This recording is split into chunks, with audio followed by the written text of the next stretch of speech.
Sir स्वागत है आपका नया भारत टीवी 24 में। Thank you. और बहुत खुशी की बात है कि आप मजलिस के प्रदेश अध्यक्ष चुनकर आए हैं और रांची महानगर के ऑफिस को विजिट किए हैं। युवा लोग आपके साथ नए सिरे से जुड़ रहे हैं, उनकी सोच को कैसे आप डेवलप करेंगे, किस तरीके से झारखंड में बदलाव लाएंगे, ये थोड़ा सा जानकारी दें। बदलाव तो आप जानते हैं कि बदलाव प्रकृति का नियम है और बदलाव जब भी किसी समाज में आया है या दुनिया की किसी फील्ड में बदलाव आया है वो नौजवानों के जरिए आया है, नवयुवकों के जरिए आया है, युवाओं के जरिए आया है। हम लोगों की पार्टी का जो एजेंडा है ऑल इंडिया मजलिस इत्तेहादुल मुस्लिमीन का,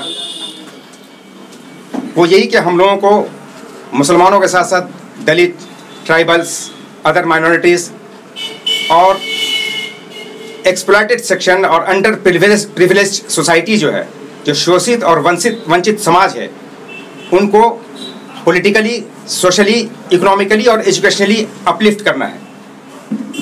ख़ास मकसद हमारा यही है, बैरिस्टर असदुद्दीन ओवैसी साहब का, जो हमारे नेशनल प्रेसिडेंट हैं, कि जब तक हम सेल्फ इंडिपेंडेंट पॉलिटिकल पावर को डेवलप नहीं करेंगे, self independent political party, political leadership develop नहीं होगी, हमारे समाज का विकास नहीं हो सकता किसी भी फील्ड में। बाबा साहब डॉक्टर भीमराव अंबेडकर ने कहा कि किसी भी समाज की तरक्की का रास्ता सत्ता के गलियारों से होकर गुजरता है। तो सत्ता के गलियारों से गुजरने का मतलब ये नहीं कि किसी भी सो कॉल्ड सेकुलर पार्टी का हम झंडा उठा लें। 75 साल से हम इस देश में, मेरे ख्याल से मुस्लिम समाज ही है इस देश का एकमात्र समाज जो सेकुलर पार्टी के नाम पे वो डेड ऑनेस्ट की तरह डेड सेकुलर हो चुका है। लेकिन सच्चाई ये है कि आज की डेट में ऑल इंडिया मजलिस इत्तेहादुल मुस्लिमीन को छोड़कर कोई भी पार्टी सेकुलर नहीं है। अगर सेकुलर होती तो हमारे हालात इस देश में राजेंद्र सिंह सच्चर कमेटी की रिपोर्ट के मुताबिक, कुंडू कमेटी और महमूद रहमान कमेटी के मुताबिक हमारे हालात सामाजिक तौर पे, आर्थिक तौर पे, शैक्षणिक तौर पे, राजनीतिक तौर पे दलितों आदिवासियों से बदतर नहीं होते। अगर सेकुलरिज्म को अगर मेरा तो साफ कहना है कि ये भारतीय लोकतंत्र की सबसे बड़ी विडंबना ये है कि आज तक इस देश की धरती पे कोई भी सेकुलर पार्टी आई ही नहीं। सारी की सारी पार्टियां सूडो सेकुलर पार्टियां आई, छद्म धर्मनिरपेक्ष पार्टियां आई, फर्जी और नकली जमहूरी पार्टियां आई।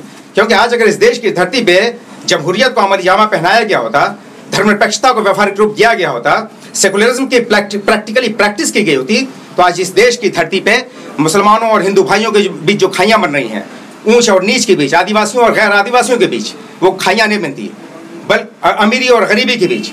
बल्कि मैं तो ये कहता हूँ, at the top of my voice मैं ये कहता हूँ कि आज अगर इस देश की धरती पे सेकुलरिज्म को अमली जामा पहनाया गया होता तो आज इस देश की धरती पे न उग्रवाद होता, न नस्लवाद होता, न नक्सलवाद होता, न आतंकवाद होता। ये जो भी है सेकुलर इंसाफ ने दिया। देखिए, सारे मसाइल का हल जस्टिस है। हमारे इंडियन कॉन्स्टिट्यूशन का जो प्रीएम्बल है वो क्या है? फ्रेटर्निटी है, इक्वलिटी है, जस्टिस है। लेकिन कहाँ है आज भाईचारे के? देख रहे हैं कैसा माहौल है।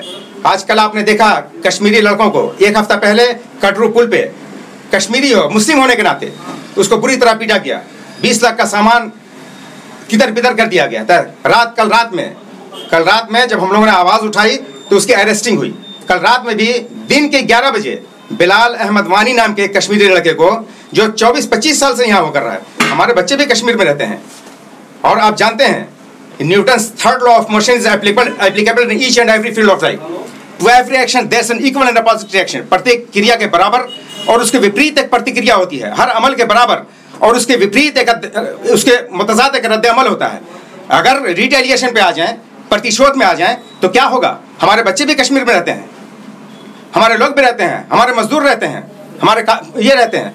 तो ये क्षेत्रवाद, भाषावाद ये नहीं चलेगा। और हम झारखंड की गवर्नमेंट को ये बताना चाहते हैं कि आप कुंभकर्ण की निंद्रा से जगिए। आप सेकुलर पार्टी के नाम पे, सेकुलर के नाम पे मुसलमानों के वोट से आपका वजूद है और आप मुसलमानों की सुरक्षा, आपने कैबिनेट में मॉब लिंचिंग पे कानून बनाने की बात की, आपने मैनिफेस्टो में वादा किया। हमारे कोई आप मैनिफेस्टो आप उठा कर देखें जेएमएम का, एक भी कमिटमेंट नहीं है हमारे लिए, एक भी कमिटमेंट नहीं है। आप मदरसा एजुकेशन बोर्ड जब से झारखंड बना उसका गठन नहीं हुआ। उर्दू एकेडमी जब से झारखंड बना गठन नहीं हुआ। माइनॉरिटी कमीशन 2 साल से उसके चेयरमैन का पोस्ट खाली है। बहुत सारे मसाइल हमारे हैं। 15 पॉइंट प्रोग्राम। मैं झारखंड की गवर्नमेंट को, माननीय हेमंत सोरेन साहब को मैं आवाज़ देना चाहता हूं कि आप रूल ऑफ लॉ कायम कीजिए इस झारखंड प्रदेश में और सभी लोगों के साथ न्याय कीजिए। हमारे आदिवासी भाई, हमारे दलित भाई, आप आदिवासियों के नाम पे झारखंड बना और 21वीं वर्षगांठ हम मनाने जा रहे हैं। आज आदिवासी भाइयों और बहनों का क्या हाल है, लोग पलायन कर रहे हैं। आज ये झारखंड प्रदेश मिनरल रिसोर्सेज से इतना परिपूर्ण है कि मेरे ख्याल से बिहार को जो भारत का रूर कहा जाता था वो इसी झारखंड की वजह से कहा जाता था। झारखंड के मिनरल और खनिज संपदा की वजह से कहा जाता था। आज पूरे देश को बैठाकर खिलाने की शक्ति और क्षमता हमारे पास प्रकृति ने दी है, लेकिन हमारे लोग भूखे हैं, पलायन कर रहे हैं। भात भात कहकर हमारी बहनें और बेटियां अपना दम तोड़ दे रही हैं। 2 वक्त की रोटी नहीं मिल रही है। आपने पेट पे और पीठ पे बच्चों को लाद कर खेतियां कर रही हैं हमारी आदिवासी माएँ और बहनें। आप कहाँ आपका विवेक कहाँ गया, कॉन्शियंस कहाँ गई, कहाँ आपका ज़मीर मर गया, क्यों सत्ता पे बैठे हैं? और सवाल है, अभी आप बोले कि हमारी पार्टी सेकुलर है और बाकी सब जमहूरियत जितनी भी फर्जी तरीके से है, सब अपनी अपनी रोटियां सेकते हैं, यह आपका कहना है। बिल्कुल। मगर मेरा एक और सवाल है कि जिस तरीके से पूरे देश भर में अल्पसंख्यकों की स्थिति बद से बदतर होती जा रही है, कोई नौकरी नहीं, कोई जॉब नहीं, किसी तरीके से कोई किसी मतलब डिपार्टमेंट में कोई जॉब नहीं मिलती है, लास्ट उनका यही होता है, कोई बस में कंडक्टरी कर रहा है, कोई जूता सी रहा है, कोई भीख मांग रहा है। अल्पसंख्यकों के बारे में आप लोग क्या सोच रहे हैं, क्या पार्टी आपकी कैसे उस पर डेवलप करेगी? देखिए, हमने बताया आपको पहले ही कि जब तक हम पॉलिटिकली एम्पावर नहीं होंगे, आज जहाँ तक शिक्षा की बात है, हमारी पाकुड़ विधानसभा में या पाकुड़ डिस्ट्रिक्ट में सबसे बड़ी आबादी है झारखंड की, लेकिन वहाँ लिटरेसी रेट आप जानते हैं कितना है? मात्र 48%। पूरे झारखंड में सबसे कम लिटरेसी रेट, साक्षरता दर पाकुड़ का है, जहाँ से विधायक हमारे माननीय आलमगीर साहब मैक्सिमम टाइम रहे। मैं कहता हूँ कि आपने अपने बेटे को तो PhD स्कॉलर बना दिया, ग्रेजुएशन आपने करा दिया, तालीम अच्छी दिलवा दी, आप अपनी सोसाइटी के लोगों का क्यों नहीं सोचे? इसलिए कि ये जिस पार्टी से बिलोंग करते हैं, अगर सेल्फ इंडिपेंडेंट पॉलिटिकल पार्टी होती है जिसके बैरिस्टर असदुद्दीन ओवैसी साहब वकालत कर रहे हैं कि जब तक हम पार्टिसिपेशन नहीं होगी, आज तक हमारा मुस्लिम समाज इक्वेशन की बात करता रहा, कभी माई समीकरण, कभी माँ समीकरण, कभी दादी, कभी नाना नानी, समीकरण में फंसा रहा, इक्वेशन में। हम कहते हैं कि इक्वेशन नहीं चलेगा। अगर इक्वेशन की बात होगी तो A to Z इक्वेशन की बात होगी। सारे समाज की बात करते हैं हम, मुसलमान की सिर्फ बात नहीं करते। और हम यकीनन सेकुलर हैं, हमसे ज़्यादा सेकुलर हो ही नहीं सकता। ये पूरा देश इसकी गवाही दे सकता है। भारत के लोकतंत्र की अगर रक्षा कोई कर सकता है और कर रहा है तो सिर्फ और सिर्फ एक मुस्लिम समाज कर रहा है। इस देश की 20% आबादी कर रही है। वरना आप देखते हैं, चाहे वो दलित समाज भी हो, आदिवासी समाज भी हो, जब वोट देने का टाइम आता है तो आप देखें कैसे सत्ता पे चले गए। आज संथाल परगना पे शिबू सोरेन साहब को, जो दशम गुरु कहलाते हैं, हेमंत सोरेन साहब को इस बात का घमंड है कि संथाल परगना मेरे हाथ में है, संथाल परगना हमारी जागीर है।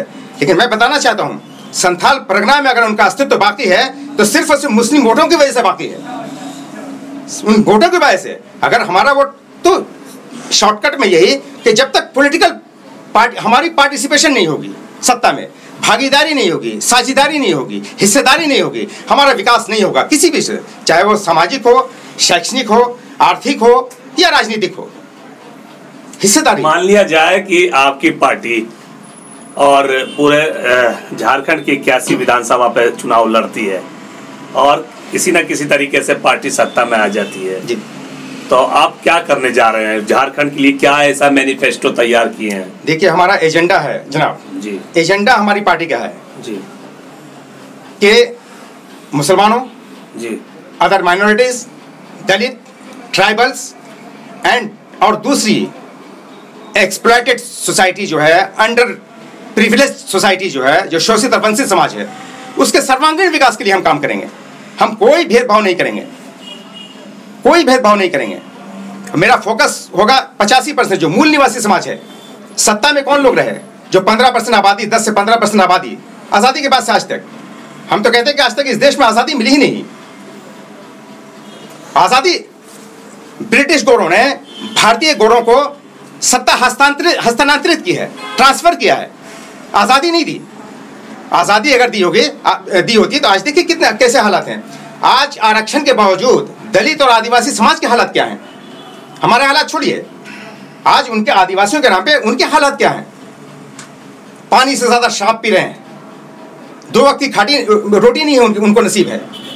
आज भी हाईकोर्ट के 2 जस्टिस ने झारखंड गवर्नमेंट को इसमें कमेंट किया कि ये सरकार ग्रामीण क्षेत्रों में रहने वाले दलितों और आदिवासियों को जानवरों से बदतर ट्रीट करती है। हाईकोर्ट के, झारखंड हाईकोर्ट के जस्टिस ने यह कमेंट किया, उसके बावजूद भी सरकार सोई हुई है। कब जगेगी भाई? अब MIM पूरी तरीके से चुनावी मैदान में उतरने वाली है। आपका कहने का मतलब है कि इस अगर झारखंड में चुनावी माहौल में अगर उतरेगी तो ये मेरा फैन मैनिफेस्टो है जो सबसे पहले झारखंड वासियों को तोहफे के रूप में नसीब होगा। बिल्कुल, और इनकलाब बर्पा होने जा रहा है। किसी ने वहम गुमान में नहीं सोचा है, किसी ने कल्पना नहीं की होगी जैसा इनकलाब हम लोग बर्पा करने वाले हैं इस झारखंड में। और जहां तक पार्टिसिपेशन की बात है, 20% की आबादी हमारी है तकरीबन। 2011 के संसद के मुताबिक 14.98%, 15% लगभग। आज 10 साल के बाद हमारी तकरीबन 19-20% आबादी है। और हम लोग सो जाते हैं, हमारी सोसाइटी चूंकि उनके अंदर कोई भी रिफॉर्मर नहीं है, कोई पॉलिटिकली अवेयर करने वाली कोई पर्सनालिटी नहीं है। जो भी विधायक हैं, जिस पार्टी के भी हों, मुस्लिम हैं, वो मैं कहता हूं कि वो अपनी कमीनगाहों तक महदूद हैं। वो अपने बीवी बाल बच्चों तक सीमित हैं। कभी उनको समाज की चिंता नहीं हुई। वो अपने क्षेत्र से बाहर नहीं निकलते समाज की चिंता करने के लिए, समाज के मसाइल की तर्जुमानी करने के लिए। तो जब तक अपनी पॉलिटिकल पार्टी नहीं होगी, अपना शेयर नहीं, और मैं बता दूं, किसी को टिकट नहीं मिलती। आपको हैरत होगी, आश्चर्य होगा कि 14 लोकसभा सीट में 5 लोकसभा सीट पे मुस्लिम सांसद हुआ है इसी झारखंड में। रांची में मुस्लिम सांसद पैदा हुए हैं, कोडरमा में मुस्लिम सांसद हुए थे, मुमताज अंसारी साहब, गिरिडीह में डॉक्टर ई अहमद साहब सांसद हुए थे, चतरा में मुस्लिम सांसद हुए थे, गोड्डा में फुरकान अंसारी सांसद हुए थे। 5 आउट ऑफ 14 मेरा सांसद हुआ था।